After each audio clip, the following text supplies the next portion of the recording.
ఇక బులెటిన్లో breaking update చూద్దాం. బీహార్లో ఘోర రైలు ప్రమాదం చోటు చేసుకుంది. టెల్వా బజార్ హాల్ట్ సమీపంలోని సిముతాల వంతెనపై గూడ్స్ రైలు పట్టాలు తప్పడంతో 19 బోగీలు వంతెనపై నుంచి కిందకి పడిపోయాయి.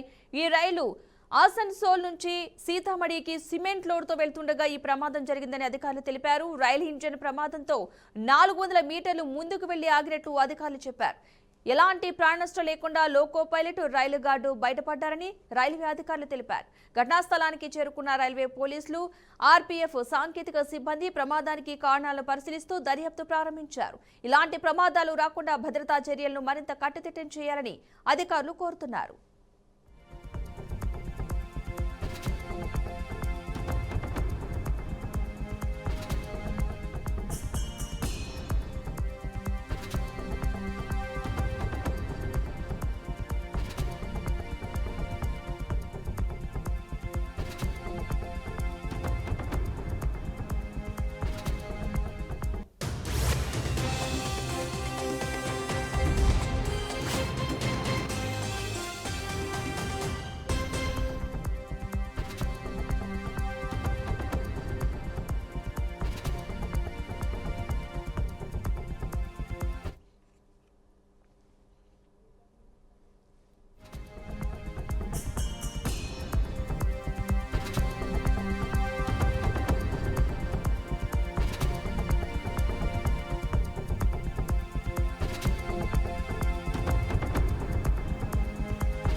జర్నలిస్టులపై ఏపీ డిప్యూటీ స్పీకర్ రఘురామకృష్ణరాజు బూతి వ్యాఖ్యలతో రెచ్చిపోయారు. వారి బ్రోకర్ అంటూ కూడా జర్నలిస్టు కులంలో చెడపుట్టారంటూ తీవ్ర వ్యాఖ్యలైతే చేయడం జరిగింది. రాజ్యాంగబద్ధమైన పదవిలో ఉండి జర్నలిస్టుపై అనుచిత వ్యాఖ్యలు చేసిన రఘురామకృష్ణరాజుపై సర్వత్రా విమర్శలు అయితే వ్యక్తమవుతున్నాయి. ఇందుకు సంబంధించిన వీడియో సోషల్ మీడియాలో వైరల్ అవుతోంది. అంటే జర్నలిస్టు కులంలో ఆ సాయిగాడు అక్కడ బ్రోకర్ నా కొడుకు, ఓపెన్గా చెప్తున్నా, బ్రోకర్ నా కొడుకు. రే సాయి, నీకు ఎవడ దీతో స్టార్ట్ అవుతుంది ఆ ఛానల్ పూర్తి పేరు, కింద ఏదో చిన్న అక్షరాలు రాస్తాడు ఆడు అదే పనిగా జగన్మోహన్ రెడ్డి బాక. అలా కొంతమంది ఉన్నారు, వాళ్ళ పెయిడ్ వెబ్ ఛానల్స్, కొన్ని అంకిల్ ఛానల్స్ ఉన్నాయి, దానికి కూడా కొన్ని పేమెంట్లు వాళ్ళు వేస్తారనుకుంటా, సాక్షి యజమాని ఆడికి రిలయబిలిటీ తక్కువ అని. ఇలాంటి వాళ్ళందరూ అసలు సుప్రీంకోర్టు క్లియరెన్స్ అరెస్ట్ చేయమని సుప్రీంకోర్టు క్లియరెన్స్ ఇస్తున్నారా? చనా కొడకల్లారా. సారీ, రాజ్యాంగబద్ధ పదవిలో ఉన్న కొంతమందికి అర్థమయ్యే భాషలో మాట్లాడాల్సి. కేంద్ర ఆర్థిక మంత్రి నిర్మలా సీతారామన్ నేడు గుడివాడ నియోజకవర్గంలో పర్యటించనున్నారు. ఈ నేపథ్యంలోనే గుడివాడ నియోజకవర్గ ఎమ్మెల్యే వెనిగండ్ల రాము కేంద్ర మంత్రికి గౌరవ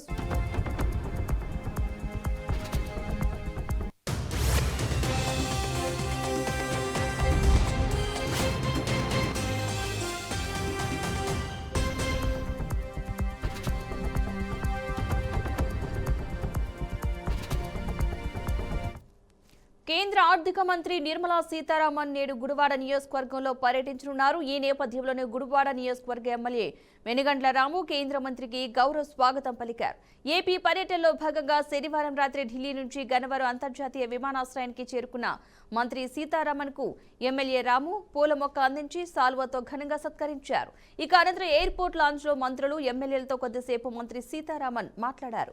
ఈ కార్యక్రమంలో మంత్రులు పయ్యావుల కేశవ్, కొల్లు రవీంద్ర, గన్నవరం ఎమ్మెల్యే యార్లగడ్డ వెంకట్రావు, గుడివాడ ఆర్టీఓ బాలసుబ్రహ్మణ్యం తదితరులు పాల్గొని మంత్రి సీతారామన్ కు పుష్పగుచ్చాలు అందించి స్వాగతం పలికారు.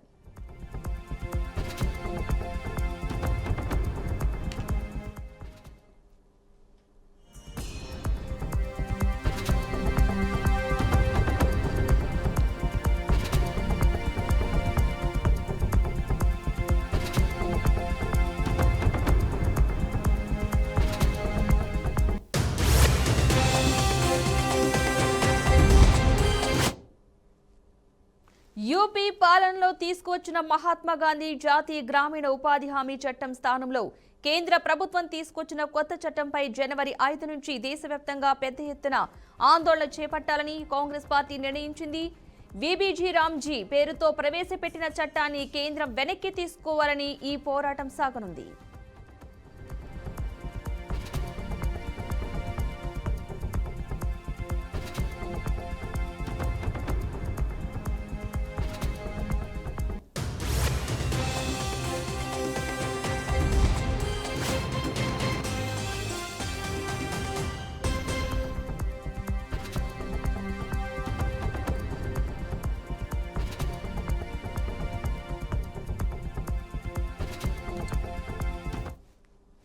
శనివారం ఇందిరాభవన్లో కాంగ్రెస్ పార్టీ అధ్యక్షుడు మల్లికార్జున ఖర్గే, అగ్రనేతలు సోనియా గాంధీ, రాహుల్ గాంధీ నేతృత్వంలో జరిగిన అత్యున్నత విధాన నిర్ణయ మండలి కాంగ్రెస్ వర్కింగ్ కమిటీ సమావేశంలో ఈ నిర్ణయంలో ఏకగ్రీవంగా తీర్మానం తీసుకున్నారు. ఉపాధి హామీ పథకానికి మద్దతుగా నాయకులు ప్రమాణం చేశారు. ఎట్టి పరిస్థితుల్లోనూ మహాత్మా గాంధీ ఉపాధి హామీ పథకాన్ని రక్షించి గ్రామీణ కూలీల హక్కులను, మహాత్మా గాంధీ పేరును కాపాడుతామని శపథం చేశారు.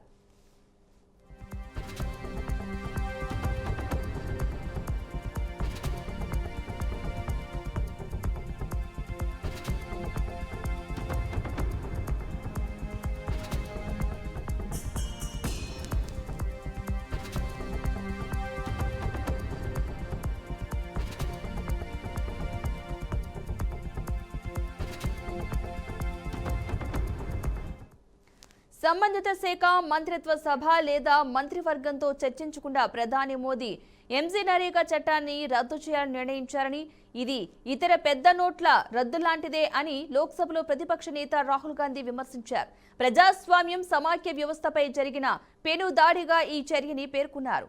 సమావేశం అనంతరం రాష్ట్రాల నుంచి పేదల నుండి డబ్బు లాగేసి ఆ మొత్తాన్ని అదానికి అప్పగించడమే కొత్త చట్టం ప్రధాన ఉద్దేశమని, అందుకే దీన్ని వ్యతిరేకిస్తూ పోరాటం కొనసాగిస్తున్నామని రాహుల్ గాంధీ వెల్లడించారు.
తెలంగాణ జాగృతి అధ్యక్షురాలు కల్వకుంట్ల కవిత శనివారం నాగర్ కర్నూలు జిల్లాలో పర్యటించారు. పాలమూరు, రంగారెడ్డి ప్రాజెక్టు పనులపై సీఎం రేవంత్ రెడ్డిని కల్వకుంట్ల కవిత తీవ్రంగా విమర్శించారు.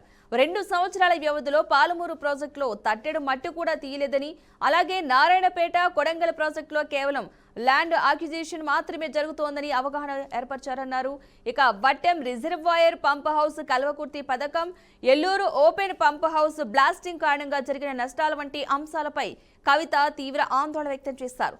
900 ఎకరాలు నల్లమట్టి కోసం తీసుకున్న భూములను రైతులకు తిరిగి ఇవ్వాలని, నాగర్ కర్నూలు, కల్వకుర్తి, కొల్లాపూర్ ప్రాంతాలకు సాగునీరు అందకపోవడం బాధ్యతని ఎత్తిచూపారు. ఇక అంతేకాకుండా మెడికల్ కాలేజీ కోసం భూములు ఇచ్చిన దళితులకు న్యాయం చేయాలని, ఇసుక దోపిడీ, అభివృద్ధి లోపాలపై అధికారుల దృష్టిని ఆకర్షించారు. ఇక అన్ని కులాలకు సమాన అభివృద్ధి, సామాజిక తెలంగాణ కోసం తెలంగాణ జాగృతి కట్టుబడి ఉందని కల్వకుంట్ల కవిత స్పష్టం చేశారు.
వికారాబాద్ జిల్లా పరిగి మండల న్యామత్ నగరంలోని జమీలా బేగం నివాసంలో అగ్ని ప్రమాదం చోటు చేసుకుంది. వంట చేస్తూ ఉండగా గ్యాస్ పైపు లీకేజ్ కారణంగా మంటలు చెలరేగాయని స్థానికులు తెలిపారు. మంటల కారణంగా కుటుంబ సభ్యులు ఇంటి నుంచి బయలుదేరి ప్రాణాలైతే రక్షించుకున్నారు. అగ్నిమాపక సిబ్బందికి సమాచారం అందిన వెంటనే ఫైర్ ఇంజన్తో సిబ్బంది ఘటనా స్థలానికి చేరుకుని మంటలనైతే అదుపు చేశారు. వంట సామాగ్రి దగ్ధం కాగా సుమారు 40,000 రూపాయల ఆస్తి నష్టం వచ్చిందని అధికారులు తెలిపారు. ఈ ఘటనపై కేసు నమోదు చేసి దర్యాప్తు చేపట్టినట్లు వెల్లడించారు.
గుంటూరులో మరోసారి యువకుల బీభత్సం ప్రజలను భయాందోళనకు గురిచేసింది. పట్టాభిపురం పోలీస్ స్టేషన్ పరిధిలోని లక్ష్మీపురం నాయర్ హోటల్ సమీపంలో గుర్తు తెలియని యువకులు గుంపులుగా చేరి పరస్పర దాడులకు పాల్పడ్డారు.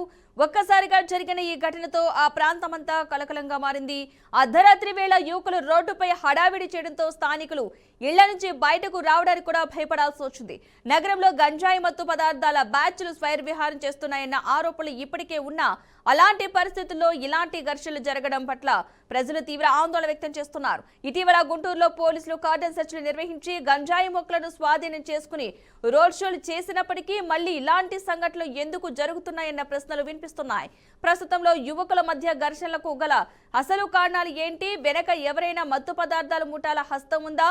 ఆ విషయంపై పోలీసులు కఠిన చర్యలు తీసుకుంటారా అని స్థానికులైతే ఆగ్రహం వ్యక్తం చేస్తున్నారు.